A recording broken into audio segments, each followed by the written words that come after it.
오늘 우리 한국전쟁, 우리는 6.25 그러는데 한국전쟁 발발한 지 벌써 74주년이 되었습니다. 성경에는 70년이라고 하면은 희년이라고 해서 모든 빚도 다 탕감해주고 종도 해방시켜주는 그런 제도가 있습니다.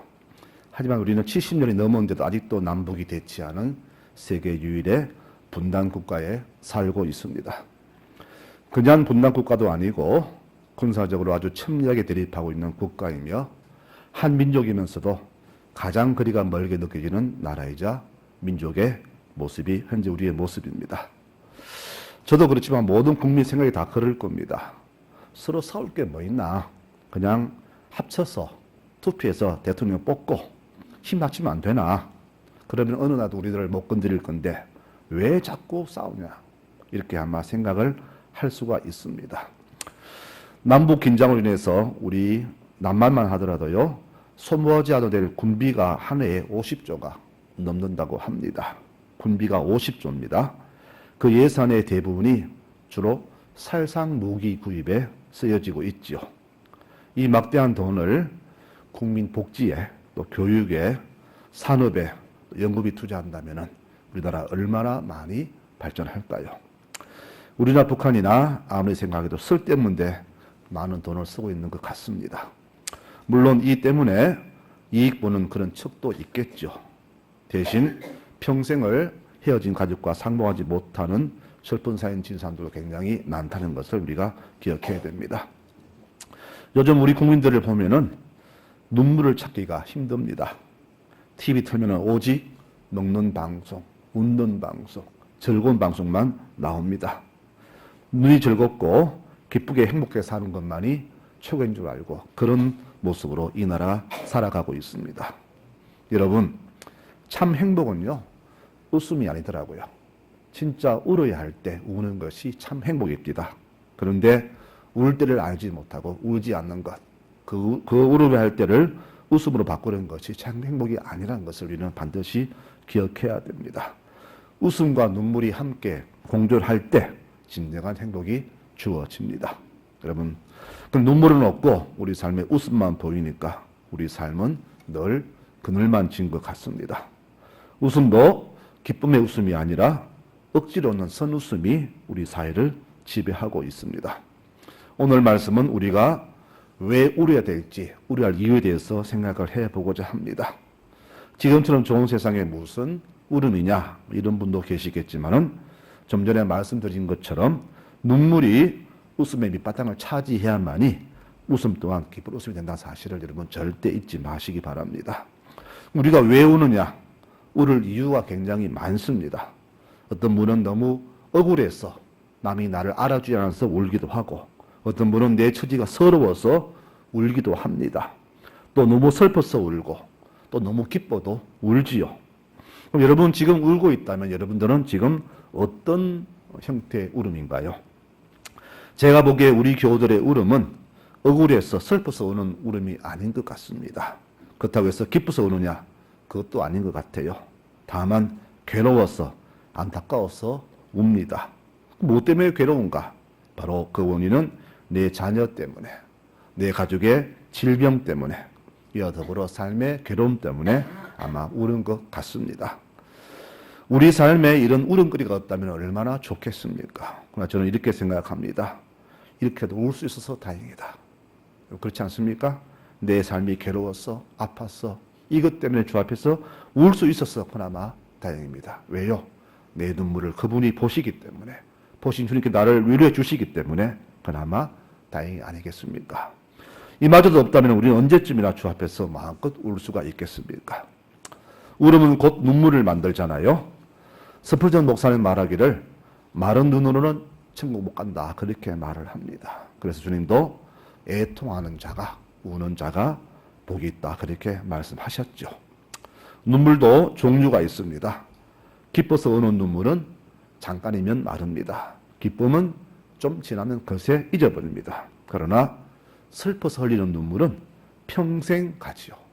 자녀를 잃은 분들, 가족과 사별한 분들, 정말로 평생 가슴에 남잖아요. 그리고 슬픔이 많지만은 사실은 이 사별만큼 큰 슬픔도 없습니다. 제가 바란다면은 우리의 이 슬픔 속에 우리 민족을 향한 우리 눈물이 같이 있다면 참 좋다. 그렇게 말씀을 드리고 싶습니다. 국립현충원 호국원에는 국가유공자분들이 많이 묻혀 계십니다. 영천에도 호국원이 있는데 제 부친이 그곳에 묻혀 계십니다. 제 아버지는 유교에 참전하셨고 또 월남전도 참전하셨습니다. 또 그곳에는 일반 유공자 묘소 세 곳이 있어요. 6.25, 월남전, 일반 유공자. 제 아버지는 다 참여하시기 때문에 모두 해당되지만은 일부러 월남전에 제 이쪽에 묻혀 있습니다. 근데 그때 묻힐 때는 참 자리가 많았었습니다. 지금 가보니까 자리가 없습니다. 이 말은 이제 나라 위해서 자기 목숨 바친 이 거룩한 분들이 다 사라지고 없다는 그런 말이 되겠죠. 다 떠났다는 그런 말이 됩니다. 그 빈자리를 우리 후손들이 채워야 되는데 이상하게 그 자리가 채워지지 않습니다. 지금 세대의 모습 속에서 그분들처럼 나라 사랑을 이어갈 기미가 전혀 보이지 않는 것 같습니다. 지금 세대는 오직 자기 중심으로만 살아갑니다. 참 안타깝습니다. 그럼 어떻게 해야 됩니까? 우리 믿는 자들이 이 안타까운 현실을 보면서 바로 울어야 됩니다. 나라 위에 우는 것이 바로 믿는 자들의 애국이 됩니다. 오늘 예수님 흘린 눈물이 바로 그런 눈물이라 그렇게 봅니다. 말씀 보니까 이렇게 말씀하세요. 가까이 오사 성을 보시고 우시며 이렇게 성경은 말씀합니다. 사람 눈에는 당시 예루살렘이 아주 평안해 보였습니다. 뭐 부족한 게 없었어요. 아주 좋은 나라였습니다. 그러나 주님 눈에는 곧 멸망당해서 고난당할 그것이 보였습니다. 이렇게 보는 시선이 다릅니다. 지금 대한민국 볼 때 우리는 평안하잖아요.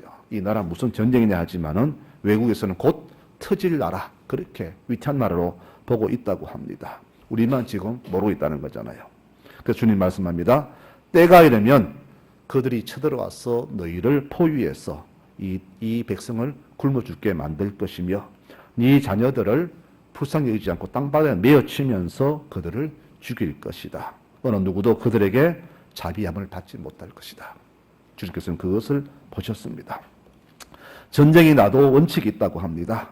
민간인은 사실은 우리가 살상하지 않죠. 특히 여자와 아이들은 보호해 주는 것이 전쟁의 원칙입니다. 그런데 너희는 그런 자비도 못 받는다고 그렇게 말씀하세요. 앞으로 이들 당할 수치와 그 함상을 생각하니까 주께서 울지 않을 수가 없었던 것입니다. 이 예언 뒤 35년이 지나자 로마의 디도 장군이 이스라엘 반란을 진압하려고 쳐들어와서 그 예언대로 예루살렘을 초토화시켜 버렸습니다. 얼마나 이 성을 심하게 유린했는지 돌 위에 돌 하나 겹지 않을 만큼 이 성을 완전히 멸망시켜 버렸습니다. 이 말은 다시는 이 이스라엘이 제거하지 못하도록 철저하게 유린했다는 그런 말이 되겠죠. 유대의 역사가 요세푸스의 기록에 의하면은 로마 군인들은 예루살렘 성전을 무너뜨릴 때에 돌과 돌 사이에 금이 있다고 해서 그 금을 얻으려고 돌 한 개도 겹치지 않게 그렇게 모두가 샅샅이 쥐었다고 합니다. 여러분, 전쟁은요 이겨도 손해가 나지만은 진정은 그야말로 비참한 꼴을 당하잖아요. 그래서 전쟁은 될수록 안 일어나는 것이 최고의 좋은 일입니다. 지난 6.25 전쟁 때 전산 우리 국군이 18만 5천 명이 죽었다고 하고요. 유엔군은 3만 8천, 학도병 2천이 죽었다고 하죠. 북한군은 30만이 죽었고 중공군은 한 20만 명. 그래서 모두가 70만 명이 죽었다고 합니다. 70만 명이면요. 우리 포항시 인구보다 더 많은 인구가 죽었습니다. 그럼 죽으면 끝이냐? 민간인 피해는 없을까요? 민간인도 150만 명이 죽었다고 하지요. 그리고 그것 때문에 생긴 고아가 20만 명, 또 전쟁에 남편 잃은 아내들이 30만 명이 되었다고 합니다. 이 전쟁은 3년하고도 1개월을 더 치른 전쟁인데 결과는 전쟁 전야 후나 어느 쪽도 승리한도 패배도 없는 그런 전쟁이 되었습니다. 모두 다 막대한 피해만 입은 그런 빚진 전쟁이 되었죠.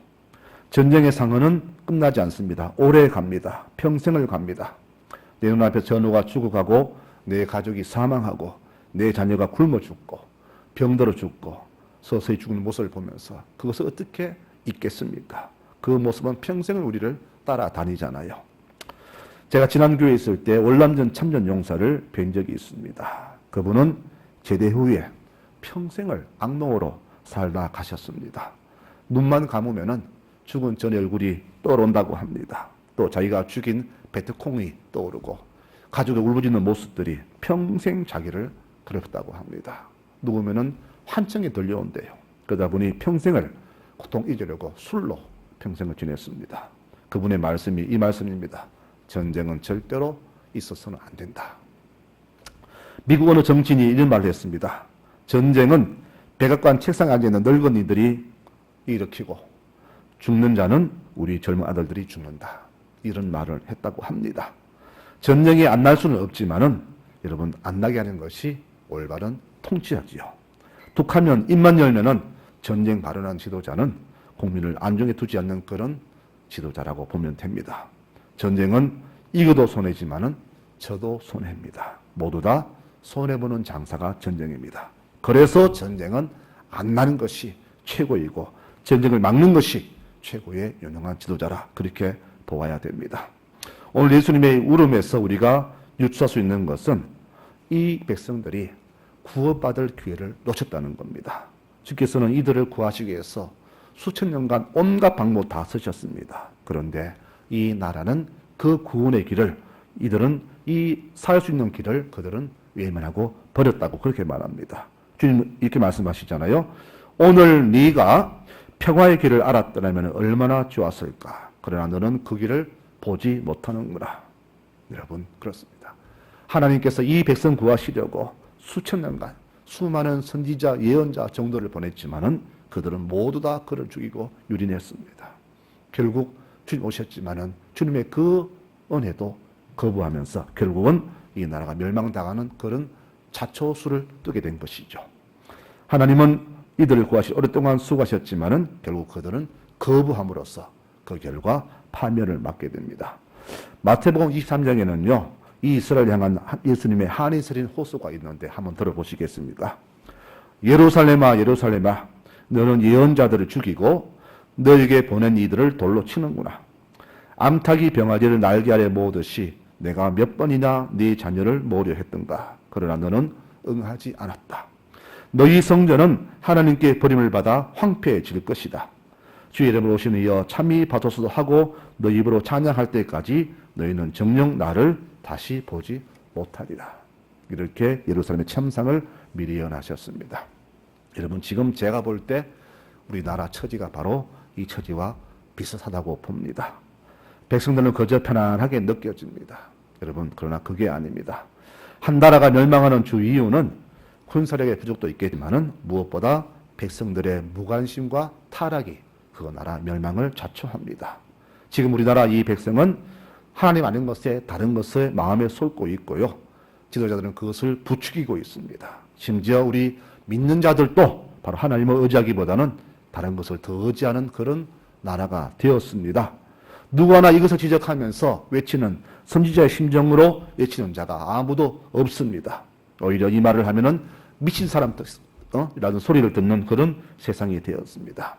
여러분 지금 우리 믿는 자들이 이 나라에 흘린 눈물이 없다면은 지금 정말로 큰일 날 것 같습니다. 여러분 만약 여러분들이 울고 있다면 그 울음은 어떤 눈물이겠습니까? 나라 위한 그런 예수의 눈물입니까? 예레미야 흘린 눈물입니까? 아니면 내 가족만 위한 그런 이기적인 눈물입니까?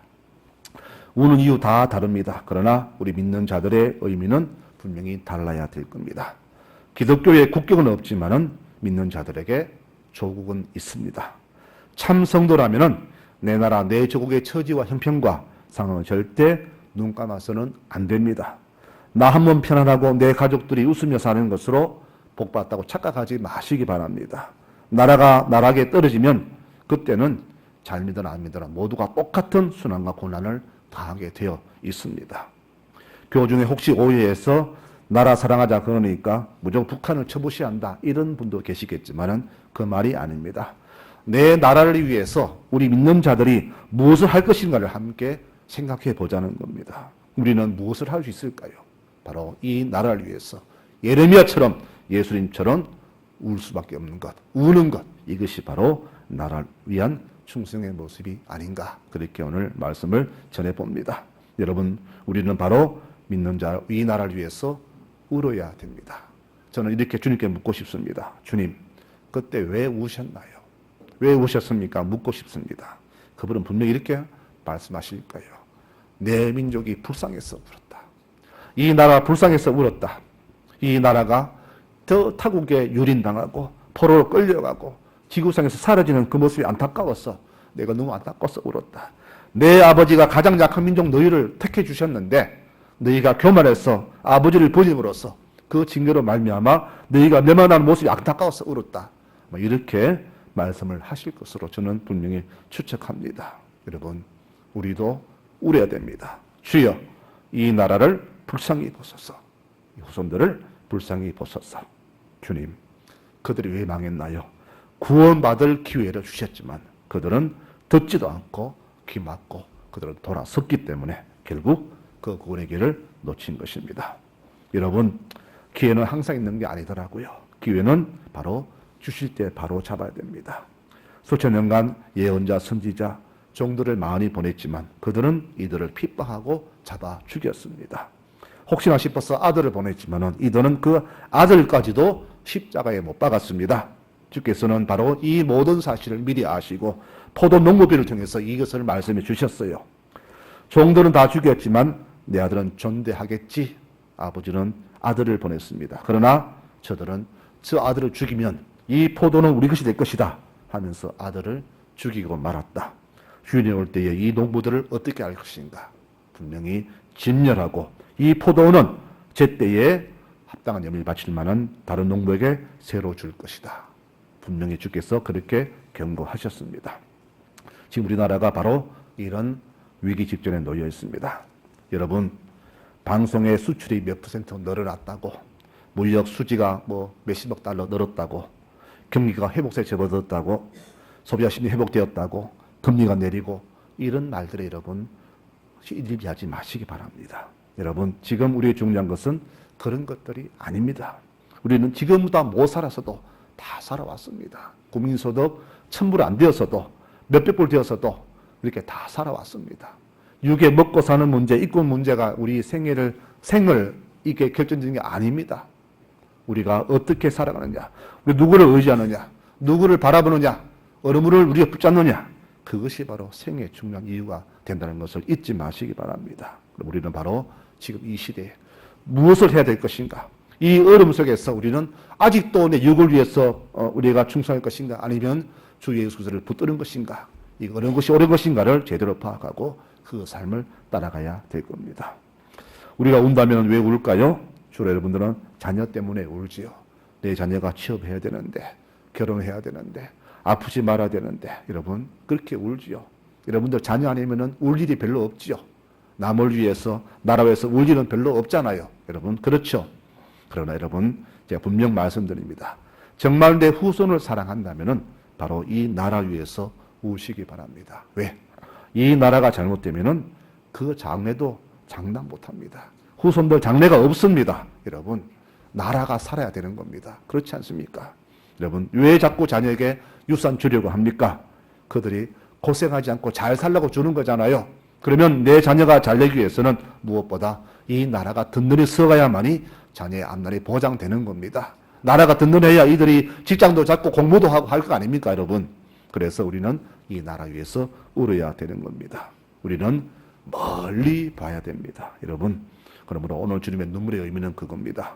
나는 이 민족이 돌아가기를 바랐는데 민족이 끝까지 하나님을 등지는구나. 그래서 그분은 우셨던 겁니다. 이제 우리의 눈물이 주의 눈물처럼 그런 눈물이 아니기를 원합니다. 우리는 돌아서고 이제는 하나님의 은혜 안에서 살면서 기쁨과 감사의 눈물 흘리는 것이 우리의 눈물이 되었으면 참 좋겠습니다. 여러분, 이런 눈물을 흘리는 교우들이 되시기를 바랍니다.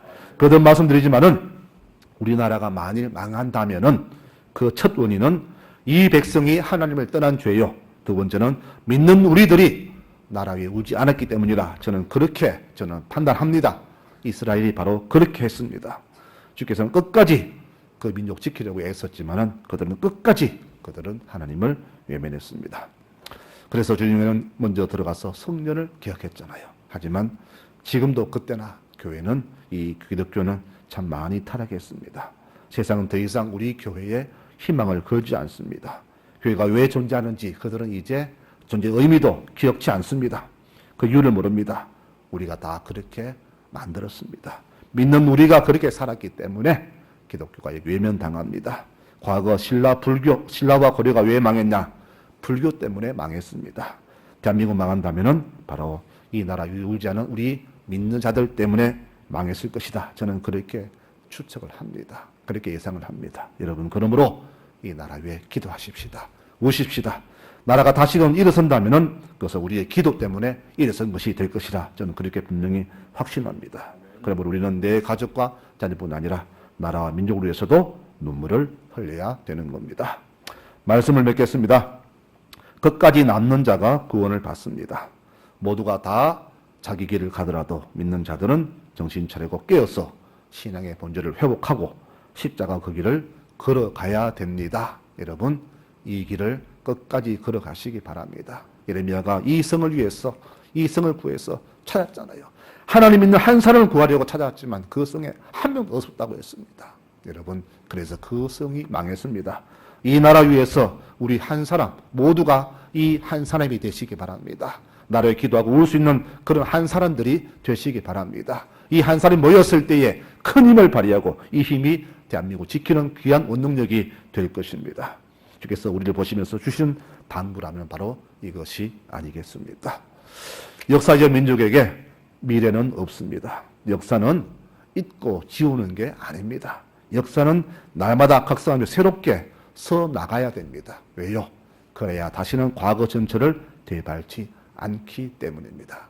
모두가 역사 잊자 하지만 잊는 게 아닙니다. 여러분, 더 기억하면서 다시는 그런 수모를 밟지 않으려고 애쓰는 것이 현재를 살아가는 우리의 지혜가 될 것입니다. 이 대한민국, 이 나라는 내가 죽어 묻힐 나라입니다. 내 후손이 자손대대 살아갈 나라입니다. 이 나라가 우리 눈물로 다시금 새롭게 일어설 수만 있다면 우리는 평생을 눈물로 기도해야 될 것입니다. 그렇게 기도하시는 우리 모든 교우들이 되시기를 축원합니다. 오늘 6.25 74주년을 맞이하여서 이 말씀을 꼭 기억하시고 이 나라가 하나님을 두려워하고 민족이 하나님의 백성으로 굳게 설 수 있도록 날마다 기도를 쉬지 않는 우리 모든 교우들이 되시기를 간절히 축원합니다. 아멘.